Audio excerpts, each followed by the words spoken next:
नमस्कार साथियों, सूर्य नगरी यूनिक्लो क्लासेस के यूट्यूब चैनल पर मैं उर्मिला राठी आपका हार्दिक स्वागत और अभिनंदन करती हूँ। बात करें आरजेएस के रिजल्ट की। आरजेएस का रिजल्ट आ गया और कुछ कंफ्यूजन चल रहा है ना। आपके आरजेएस का रिजल्ट आ गया। कंफ्यूजन ये चल रहा है बेटा कि कई लोगों को लग रहा है कि क्या रीट लग सकती है क्या, क्योंकि लास्ट टाइम भी जो है कुछ करेक्शंस हुए थे, तो इस बार भी कुछ होने की उम्मीद है क्या। देखिए, रीट लगने की चांस तब होते हैं कि जब उन्होंने कोई क्वेश्चन को आपका गलत को सही मान लिया। अब अगर मान लो आप दो क्वेश्चन के लिए रेट लगाते भी है, किसके लिए, जेजेक के लिए, दो क्वेश्चन के लिए, तो दो फिर डिलीट हो जाएंगे, तो कम में और कम हो जाएंगे। अगर वो दो आपके सही है तो फिर दो कम हो जाएंगे। तो इस रेट का होना नहीं होना फर्क नहीं पड़ता है। अब आता कट ऑफ का इतना हाई जाना 72 जनरल की, तो जनरल की कट ऑफ 72 हाई है, सबको इतना लग रहा है। लेकिन इससे ज्यादा कट ऑफ हाई है अपने ओबीसी की, क्योंकि ओबीसी की, क्योंकि जनरल में तो क्या होता है बेटा, हमारा पूरा इंडिया काउंट होता है। आरजेएस के अंदर जनरल में पूरा इंडिया काउंट होता है, तो इंडिया के बाहर के भी इसमें आ जाते हैं, है ना। और ये ओबीसी के तो राजस्थान वाले थे, तो ये कट ऑफ वाकई हाई है। ये तो हमें भी लगता कौन है भाई ये। फिर ये भी सवाल आता है ये कौन है, क्योंकि 72 में लगभग 700 समथिंग लोग हैं, कौन ही है ना। लेकिन कट ऑफ हाई गई, इसमें कोई डाउट नहीं। अब आप में से कई लोग बहुत उदास हो रहे हैं कि हमारा नहीं हुआ, हमारा 1 साल खराब हो गया, 2 साल खराब हो गया। तो बेटा मैं आपसे इतना ही कहूंगी कि आपके सामने at the time Orissa, MP, Maharashtra और उत्तराखंड है। महाराष्ट्र के पेपर में आपको पेपर में कहीं पर भी मराठी नहीं चाहिए। हाँ, उड़ीसा में ट्रांसलेशन में जरूरत पड़ती है, अदर देन नहीं। तो एक बार ये सोचो कि चारों का प्री तो निकालो, ये सोच के आप फॉर्म भर दो और आपको एग्जाम देना चाहिए। देखो, हमने जब तय कर लिया हमें करना है तो हमें करना है। आप में से जिनका सिलेक्शन नहीं हुआ, आप लोग थोड़े दुखी भी हैं, रो भी रहे हैं, है ना, तो आपको कहते कोई बात नहीं, नेक्स्ट टाइम हो जाएगा। ये शब्द बड़ा चुभता है नेक्स्ट टाइम, पर सामने वाला क्या कहेगा आपको ये बताओ। उसके पास दूसरा शब्द भी नहीं है ना, वो ये तो कहेगा नेक्स्ट टाइम। तो उसको इतना मत करो कि नहीं मेरा क्या नेक्स्ट टाइम, मुझे तो इससे साल चाहिए। बट हाँ, राजस्थान की वैकेंसी भी बैक टू बैक आएगी जैसे एमपी की आई है, तो आप लगे रहो, रुकना नहीं है आपको। एमपी का दो ना, एमपी पढ़ो, अभी आपके पास एमपी बहुत अच्छा अपॉर्चुनिटी है, उत्तराखंड बहुत अच्छी अपॉर्चुनिटी है। तो आपको कई बार लगता है मैं उन स्टेट में हमारे पास जीके जीएस होता है, हम नहीं पढ़ सकते। देखिए, आप बाकी तो अच्छे से कर लो, जीके जीएस को थोड़ा सा देख लो ना, आज नहीं तो कल क्या पता राजस्थान में भी जीके जुड़ जाए, क्योंकि जब सभी स्टेट में जुड़ा तो राजस्थान में जुड़ जाए। राजस्थान के हाई जुडिशरी में तो जुड़ ही गया है, तो कुछ पता तो चलेगा नहीं है, तो अभी से पहल कर लो ना, है ना। ठीक है, चलिए अब आते हैं सेकेंड। जिन बच्चों का सिलेक्शन हो गया वो पूछ रहे हैं कि मैम मेन का एग्जाम कब तक होगा, मेन का एग्जाम कब तक। देखो, वैसे तो नेक्स्ट 10 डेज में ये लोग डेट दे देंगे, बट कोरोना चल रहा है, इस कोरोना का कुछ पता नहीं कि कोरोना कैसा आएगा किस रूप में। तो अगर हम बात करें जनवरी चल रही है, तो अगर 45 डेज मानते हैं रिजल्ट से, तो अभी तक तो डेट नहीं आई। तो जब भी डेट देंगे तो 44 या 42 डेज, मतलब 45 मान के चलो, लगभग आपको देते ही देते हैं। तो अपने फरवरी मार्च, तो वैसे मार्च से पहले तो नहीं होगा, मार्च से पहले तो नहीं होगा, बट हाँ ये अप्रैल में भी जा सकता है। अब आता है कि कब होता है, तो 99% सेकेंड सैटरडे संडे होता है। कब होता है, सेकेंड सैटरडे संडे। अगर मार्च के सेकेंड सैटरडे संडे करें तो बहुत जल्दी है, तो होना नहीं है। तो या तो मार्च की लास्ट सैटरडे संडे या अप्रैल के सेकेंड सैटरडे संडे होने की संभावना है। हो सकता है कि मार्च से पहले तो देखो नहीं होगा, 45 डेज भी करें तो नहीं करेंगे कि अभी जैसे जनवरी चल रही है, कोरोना इतना है, फरवरी निकाल के मार्च, तो मार्च से पहले तो नहीं होगा। तो ये 45 डेज तो आपके पास 100% है ना। लेकिन मार्च या अप्रैल में हो सकता है। तो आप ये टारगेट करें ना कि भैया 15 जनवरी से लेकर आपको 28 फरवरी तक अपना कोर्स बढ़िया सा करना है। उसके बाद कभी भी हो जाए, अपने को क्या करना हो जाए, 45 डेज अपन मान के चलते आज से कि मेरे पास आज से 45 डेज है और मेरा एग्जाम जो है 45 डेज बाद है, ये सोच के आप तैयारी करें, हो जाएगा कोर्स आराम से। छोटा सा कोर्स है, सब कुछ आपके पढ़ा हुआ है, तो ये टेंटेटिव है कि इस समय हो सकता है। अब आप ऐसा क्या हो रहा है, मैं वैसे क्यों बोल रही ऐसे टेंटेटिव हो सकता है। अब क्या करें, कई बार बच्चे फोन कर रहे थे, अभी जब हमारा मेन का बैच चल रहा था तो बच्चे पूछते थे कि ना हम ज्वाइन करें, नहीं तो मैं 99.9% में यही कहती थी बेटा एक बार रिजल्ट का इंतजार कर लो, एक बार रिजल्ट का इंतजार कर लो, क्योंकि कट ऑफ कितनी जाएगी किसी को नहीं पता। हाँ, मैं जब एग्जाम देकर आई थी उसने एक वीडियो बनाया था मैंने, है ना, कि जिनके 72 है, क्योंकि मेरा एक्सपीरियंस था, मैं एग्जाम खुद देख कर आई थी इसलिए। लेकिन सवाल ये आया था कि बाद में मैंने किसी ने कहा आपने कट ऑफ चेंज की, मैंने कहा ऐसा नहीं है। जब मार्केट से हमने बातें सुनी तो सबको लगा भाई कम होनी चाहिए, तो उस वे से मैंने कहा कि ठीक है जो कट ऑफ है कम हो सकती है। और मेरा वहां ऑब्जेक्टिव था भैया 65 पे पढ़ लो, अन्यथा क्या कहा पढ़ते ही आप वेट करते हो। मान लो कट ऑफ कम चली जाती तो आपका 1 महीना खराब हो जाता ना। यदि मैंने ये बता दिया 65 वाले पढ़ लो, तो नुकसान क्या किया मैंने आपका, एक पॉजिटिव थिंग दी आपको। लेकिन मैंने पहले दिन ही 72 बोला जब 28 में एग्जाम था, एग्जाम देके घर पहुंचे सबसे पहले, क्योंकि मैंने और बैठ के एग्जाम दे, इसलिए मैंने अपना अनुभव बताया कि इस पेपर के हिसाब से कट ऑफ 72 जाएगी। ठीक है, अब ईडब्ल्यूएस में कितनी जाएगी बेटा, उसमें मुझे आइडिया नहीं होता, बार बार आप पूछते हो तो कितनी, हाँ भाई 65, अच्छा आप कितने, हाँ भाई इतना। वो आपके लिए पॉजिटिव थिंक के लिए कहती थी मैं, क्यों, ताकि आप पढ़ सको। मेरा मेन ऑब्जेक्टिव पढ़ना। कई बच्चे आते थे 59 है कि मैं को जजमेंट राइटिंग ज्वाइन करी, मैं कहती बेटा एक बार रिजल्ट करते जा, 2 दिन रुक जाओ रिजल्ट आ जाएगा, 4 दिन रुक जाओ रिजल्ट आ जाएगा। 62 65 वालों को मैं यही कहती थी, एक बार रिजल्ट का वेट कर, रिजल्ट का वेट। अब मैं आपके मुंह पे कैसे वो, आपका नहीं होगा। कोई 58 वाले को मैं साफ कहती बेटा इस बार तो नहीं हो पाएगा, लेकिन मैं 65 वालों को कहती तेरा नहीं हो पाएगा, वो तो वही टूट जाएगा, वो पड़ेगा ही नहीं। तो मेरा थॉट ये रहता है कि नहीं आपका सिलेक्शन होगा या नहीं मैं नहीं कहती, लेकिन फिलहाल आप पढ़े, हो जाएगा। पॉजिटिव बोलेंगे ना, अगर आपका रिजल्ट आया अखबार में, आपके घर में कोई होगा तो टेंशन मत कर, बढ़िया नंबरों से पास होगा, वो ये कहेगा तू फेल हो जाएगा, कोई नहीं कहता बेटा, वो पॉजिटिव ही बोलेगा आपके लिए कि आपका हो जाएगा। लेकिन जिसका नहीं हुआ मैं यही क्योंकि रुको मत, करना है। 2 साल सबको ही मिले थे तैयारी करने के लिए, निकलने तो आपको पता ही था 1800-1900 बच्चे निकलने थे, फॉर्म तो बहुत सारे भरे गए होंगे, हजारों लोगों ने एग्जाम दिया। तो मुझे नहीं लगता कि अपन को इस चीज से दुखी होना चाहिए कि नहीं मेरा हुआ ही नहीं, क्यों नहीं हुआ तो नहीं हुआ, मेरा भी घनी बार नहीं हुआ, नहीं हुआ तो नहीं हुआ, ऐसे मैं टेंशन लेके बैठ जाऊँ। बट कंटिन्यूटी करनी है हमें, अगर तय कर लिया कि मुझे जज बनना है तो कंटिन्यू रखो।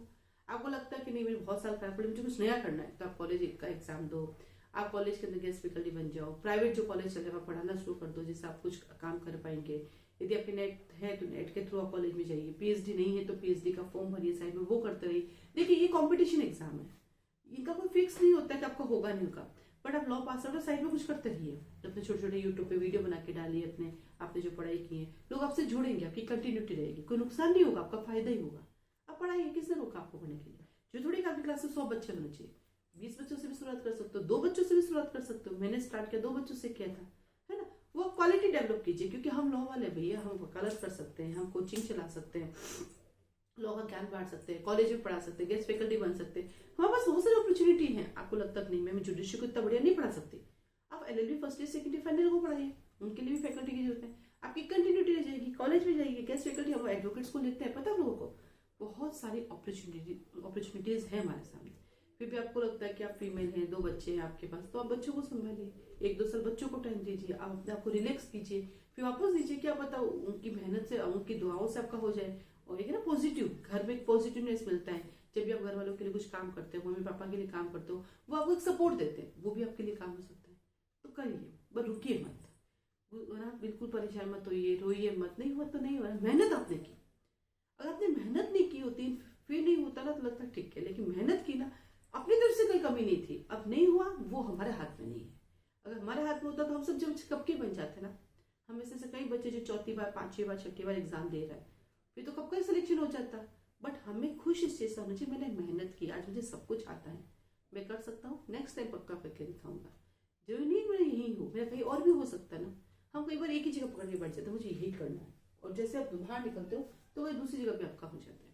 तो हो जाएगा, भरोसा रखें, बस मेहनत करें, और नहीं तो अपना रास्ता भी चेंज करें, वहाँ बैठे मत रहिए। आपको लगता है मैंने इतने सारे आपको रास्ते दिए, अपना रास्ता भी चेंज कर सकते हैं। ठीक है, चलिए अब बात करते हैं हमारे आरजेएस की टेस्ट। अब जो आरजेएस मेन का रिजल्ट, प्री का रिजल्ट आ गया ना, तो आरजेएस मेन के लिए हमारे पास क्या क्या है।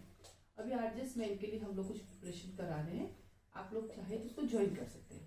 जैसे कि हमारे पास आरजेएस मेन का बैच चलता है, आरजेएस मेन का बैच चल रहा है, उस मेन के बैच में हम पूरा लॉ पढ़ाते हैं, क्वेश्चन आंसर फॉर्मेट में, क्वेश्चन या आंसर है या क्वेश्चन आंसर हम पूरा पढ़ाते हैं, पूरा समझाते हैं, उसके की पॉइंट तक लिखवा देते हैं। ठीक है, मंडे और ट्यूसडे क्लास होती है, और वेडनेसडे को टेस्ट होता है, थर्सडे फ्राइडे को क्लास होती है, और सैटरडे को टेस्ट होता है, संडे हॉलीडे रखते हैं, एक दिन एंजॉय करो, क्योंकि दिन में पढ़ के पागल हो जाओगे। ठीक है, 3 क्लासेस चलती, पहली चलती है मेजर एक्ट की 1 घंटे की, दूसरी चलती है माइनर एक्ट की 1 घंटे की, तीसरी चलती है हिंदी ऐसे 1 घंटे की, फिर हिंदी ऐसे खत्म होगा तो इंग्लिश ऐसे, और इवनिंग में चलता है हमारा जजमेंट राइटिंग, वो भी 1 घंटे का, वो 1 से 1.5 घंटा हो जाता है, क्योंकि जिस दिन जनरल क्लास होती है तब तो बोर्ड पे रहता है, लेकिन जब जजमेंट लिखवाना होता है उस दिन 1 के 1.5 घंटा हो जाता है।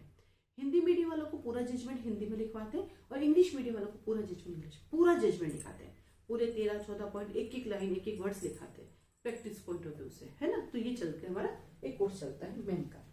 इस पूरे को बैच को लेते हो तो उसकी जो फीस है, उस फीस में आपको लॉ भी पढ़ाते हैं, प्लस टेस्ट सीरीज भी होती है, प्लस हिंदी ऐसे, इंग्लिश ऐसे, जजमेंट राइटिंग और मॉक टेस्ट। इसमें पूरा कंप्लीट कोर्स है इस फीस के अंदर। फीस क्या है वो आप व्हाट्सएप मैसेज करके उसे पैम्पलेट ले सकते हैं, ठीक है। फिर आता है हमारे पास second course only judgment writing का। ओनली जजमेंट राइटिंग का आप केवल जजमेंट राइटिंग भी हमसे ले सकते हैं। वही क्लास का टाइम है इवनिंग के अंदर 8 PM रहता है। जनरली क्लास का टाइम 8 से 9 बजे है, लेकिन जब जजमेंट लिखवाते हैं उस दिन 9:15, 9:30, पौने 10 भी बज जाती है, क्योंकि पूरा लिखना होता है तो समय लग जाता है, ठीक है। इस कोर्स का हमने टाइम फिक्स कर रखा है, इतने टाइम में खत्म। हालांकि देखो जो टाइम डेज फिक्स होते हैं उससे 2 दिन ऊपर भी चले जाते हैं, लेकिन एक फिक्स टाइम में भी इतने बता तो नहीं लॉन्ग टर्म महीना भर 2 महीना 4 महीना चलेंगे ऐसा नहीं है, ठीक है। फिर हमारे पास आता है ओनली हिंदी ऐसे भी कर सकते हैं आप, ओनली इंग्लिश ऐसे भी कर सकते हैं। देखो हिंदी ऐसे जो है उसमें हम पूरा ऐसे लिखवाते हैं, उसका प्रेजेंटेशन भी सिखाते हैं। 10 ऐसे हम आपको बोर्ड पे लिखवाते हैं ताकि आपकी एक आदत में आ जाए। और रोज का एक साथ में आपको होमवर्क भी देते हैं कि आज आपको ये लिख के लाना है। फिर उसकी हमारी तरफ से भी हम आपको देते हैं, उसको हम एनालाइज भी करते हैं आपने क्या किया, और उसका प्रेजेंटेशन भी साथ साथ चलता है। और हाँ एक हमारे पास कुछ नोट्स भी होते हैं तो वो हम आपको प्रोवाइड कर देते हैं। कोई मटेरियल आपके पास नहीं है तो हिंदी से हम आपको करवाते हैं, जो क्लास ज्वाइन करता है। अलग से हम कोई नोट्स नहीं देते हैं, ठीक है। इंग्लिश ऐसे स्पेशली हम लोग इंग्लिश मीडियम वालों को तो इंग्लिश ऐसे आता है, बस उनको तो बता रहा है कैसे लिखना है।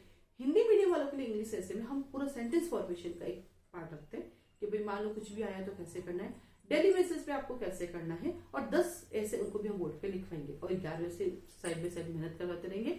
साथ में सेंटेंस फॉर्मेशन भी करवाएंगे, किस तरह से चल रहा है, स्पेलिंग आपको कैसे करनी। तो ये जो इंग्लिश ऐसे वाला है वो हिंदी मीडियम वालों के लिए बेनिफिट रहेगा। इंग्लिश मीडियम वाले भी कर सकते हैं, एक कंटिन्यूटी हो जाती है, घर बैठ के तो होगा नहीं, है ना। तो अलग से, क्योंकि ये बैच में तो लेना ही लेना है, तो अलग से आप लोग ये भी ले सकते हैं। इन सब की अलग अलग फीस भी है, कंबाइंड भी है, उसके लिए आप मुझे व्हाट्सएप मैसेज करके मांग सकते हैं। इनके अलावा जो हम चला रहे हैं ये तो है कोर्स, इसके अलावा हमारे पास चल रही है टेस्ट सीरीज। क्या चल रही है हमारे पास? Test series. टेस्ट सीरीज में क्या है, हमने पूरा इसको डिवाइड कर रखा है। 8 में की टेस्ट सीरीज भी अवेलेबल है। टेस्ट सीरीज में हमने क्या किया, जैसे आईपीसी को हमने 3 भागों में बांट रखा है, सीआरपीसी को 4 भागों में, सीपीसी को 5 भागों में, ऐसे हमने उसको डिवाइड कर रखा है। एविडेंस को 3 भागों में, है ना। अब पोक्सो है तो उसका एक ही पेपर है, प्रोबेशन है तो एक ही पेपर है, ऐसे करके हमने लगभग 42 पेपर हमने बना रखे हैं। जो टेस्ट सीरीज है हमने उसमें एक चीज कर दी, टेस्ट सीरीज में हम मॉक टेस्ट भी देते हैं, दोनों इंक्लूड है मॉक टेस्ट। अब मॉक टेस्ट और टेस्ट सीरीज दोनों है, इसकी फीस जो है वो भी आप पैम्पलेट लेके पता कर सकते हैं। तो ये टेस्ट सीरीज मॉक टेस्ट भी इंक्लूड है। अब हम केवल एक मॉक टेस्ट भी चला रहे हैं, क्योंकि अब समय जैसे कम है या उसकी सबसे कम फीस जो है हमारी वो मॉक टेस्ट की है। मॉक टेस्ट भी हम चलाते हैं। तो ये मॉक टेस्ट, मॉक टेस्ट में क्या है देखिए, मॉक टेस्ट में 5 मॉक टेस्ट है हमारे पास। सिविल का, क्रिमिनल, हिंदी ऐसे, इंग्लिश ऐसे, ठीक है। ऐसे एक बंच होगा, ऐसे 5 बंच होंगे हमारे पास, 5 पेपर मिलेंगे, ठीक है। सिविल का जो पेपर होगा उसमें 22 क्वेश्चन होंगे, जिसमें एक ऑर्डर राइटिंग होगा, एक जजमेंट राइटिंग होगा और बाकी क्वेश्चंस होंगे। ये टेस्ट सीरीज में भी वो कैसे आपको मिलेगी बता देती हूँ। टेस्ट सीरीज का भी ये जो चीज है वो पीडीएफ फॉर्म में मिलेगी। आपके पास एक पीडीएफ आएगी, आपके पास 2 ऑप्शन है, उस पीडीएफ का प्रिंट आउट निकालें और उसी में लिख दें, क्योंकि स्पेस छोड़ के देते हैं जैसे आरजीएस के एग्जाम में आता है पिछले सालों से। या फिर आप एक रजिस्टर बना लें, उस रजिस्टर में लिख के वहां से एक सुंदर सी पीडीएफ बना के हमारे पास भेजेंगे, अपना नाम हम लिख के पीडीएफ हमारे पास भेजेंगे। यहाँ से कॉपी चेक होगी और वापस आपके पास आएगा रिमार्क के आपको ये मार्क्स आए, इसमें कम क्यों आए, ज्यादा क्यों आए, आपको इसमें क्या इंक्लूड करना है। हम उसमें पढ़ाएंगे नहीं, क्योंकि सिर्फ टेस्ट सीरीज है, आपने पढ़ रखा है इसलिए टेस्ट सीरीज ज्वाइन कर रहे हैं, तो हम आपको देंगे। और जो क्वेश्चन है बहुत मेहनत से हमने बनाए हैं, उन क्वेश्चनों को भी आप ढंग से पढ़ लें तो भी आपके लिए बहुत हेल्पफुल हो जाएगा। मॉक टेस्ट में सोचो एक पेपर में 22 क्वेश्चन मिल रहे, 22, 5 है तो लगभग 100+ क्वेश्चन है। ये क्वेश्चन भी पूरे मेहनत से बनाए जा रहे हैं कि भाई हाँ इनमें से एग्जाम में क्वेश्चन मिल जाते हैं तो सबसे बढ़िया हो जाए, आपको आधी हेल्प यही मिल जाएगी, है ना। तो इसमें भी यही मॉक टेस्ट में पहला पेपर है, पूरा कंबाइंड रहेगा, क्रिमिनल का पूरा कंबाइंड। हिंदी में आपको 2-2 ऐसे मिलेंगे, जिसमें से एक आपको पढ़ना है। इंग्लिश में भी 2-2 ऐसे जवाब करना है। फिर आप जब हमारे पास भेजेंगे तो हम आपको उसको मार्क्स देंगे, और जहाँ कमी होगी हम कहेंगे हाँ आपको ये चीजें भी ऐड करनी चाहिए, आपको ये चीजें भी ऐड करनी चाहिए। अगर ज्यादा लिखेंगे तो हम कहेंगे आपने ज्यादा लिखा, उसको हटाना चाहिए, है ना। तो वो एक है ना आपका मूल्यांकन करके हम आपको देंगे कि आपको क्या ठीक है करना चाहिए। टेस्ट सीरीज में पढ़ाते नहीं, टेस्ट सीरीज में हमको मटेरियल आपको नहीं प्रोवाइड करेंगे, टेस्ट सीरीज में सिर्फ टेस्ट पेपर मिलेंगे। अब कई बच्चे पूछते हैं कि मैम क्या हमें क्वेश्चन आंसर भी मिलेंगे? नहीं बेटा, आंसर नहीं, सिर्फ टेस्ट सीरीज है, इसमें आंसर नहीं मिलेंगे। आप जो आंसर में लिख कर भेजेंगे हम उसको यहाँ पे चेक करेंगे, और वो चेक करके हम आपको बताएंगे कि आपने क्या किया और आपको और क्या ठीक करना है। क्योंकि क्योंकि इतना पॉसिबल भी नहीं है इतने सारे पेपर को, इससे अच्छा तो मार्केट से गाइड उठा लो। अगर हम आपको आंसर लिख के देंगे तो गाइड से उठा के देंगे, तो गाइड ही खरीद लो। मार्केट के अंदर जाओ लॉ वाले के पास, उसको कह दो कि मुझे मेन एग्जाम पॉइंट से खड़े ही उसके पास है, उठा लो। लेकिन जब आप देखो तो आपको लगेगा सब बकवास है। तो इसका मतलब क्या हुआ, इसका मीनिंग जब आप हमारे यहाँ ज्वाइन करते हैं तो हम बताते हैं कि भैया तुम्हें क्या लेना है। कई बार हम वो थ्योरी पे चले जाते हैं, थ्योरी लिखनी एक नहीं, तो जैसे आप हमें लिख के भेजेंगे तो हम बताएंगे कि ये चीज आपको काटनी है। मान लो आपको किसी क्वेश्चन में डाउट है कि मुझे 3 में से 2 नंबर क्यों मिला, तो आप हमें लिख के भेजेंगे कि मुझे 3 में से 2 क्यों मिला, मुझे 3 में से क्यों नहीं, तो उसका आपको आंसर मिलेगा। मान लो 5 मार्क्स का क्वेश्चन है, आपको 3 नंबर मिले, तो आप पूछेंगे हमें 3 क्यों मिला, तो हम बताएंगे आपको 3 इसलिए मिला। 5 में से 5 मिला तो आपको बताएंगे मैंने अच्छी मेहनत की है। और स्मार्ट स्टडी भी कर सकते हैं कि भैया टाइम कम है, क्या करूँ इतना बड़ा सीआरपीसी, तो आप टेस्ट पेपर को पहले पढ़े, उसी को याद करके फिर बीरा दिखा देख लिख के भेज। आपको लगता है वैसे ये भी नहीं होता है मुझे स्पीड में, तब देख के लिख ले, कुछ भी करके टेस्ट पेपर लिख के भेजना है। तो हमारे पास क्या है, मॉक टेस्ट भी है और टेस्ट सीरीज भी है। अब आपको लगता है मुझे टेस्ट सीरीज नहीं है, मॉक टेस्ट वो आपके लिए कंफर्टेबल है, लेकिन हाँ जो सबसे कम फीस है वो हमारी मॉक टेस्ट की, ये अफोर्डेबल भी है। बाकी समय तो मेहनत तो मेहनत के हिसाब से चलता सारा, तो हमने एक चीज थोड़ी कम भी रखी कि हाँ आप लोग इसे ज्वाइन भी कर सकते हैं। ठीक है, तो इतने सारे कोर्सेज हमारे पास आरजेएस मेन के हैं, तो आप उनको ज्वाइन करने के लिए आप मुझे कॉल कर सकते हैं, मैसेज कर सकते हैं। जो कॉल करने का आपका टाइम रहता है वो रहेगा 12 से 3 बजे के बीच में, क्योंकि उससे पहले उसके बाद क्लासेस चलती रहती है मेरी, है ना। तो 12 से 3 कॉल कर सकते हैं, या फिर व्हाट्सएप मैसेज पे आप मुझे कर सकते हैं 9950574460। इसके आप डिटेल ले सकते हैं, यहाँ पे आपको फॉर्म मिलेगा, फॉर्म भर के फीस सबमिट करके आप इसको ज्वाइन कर सकते हैं। तो बस स्टार्ट कीजिए अपनी मेन की तैयारी। All the best.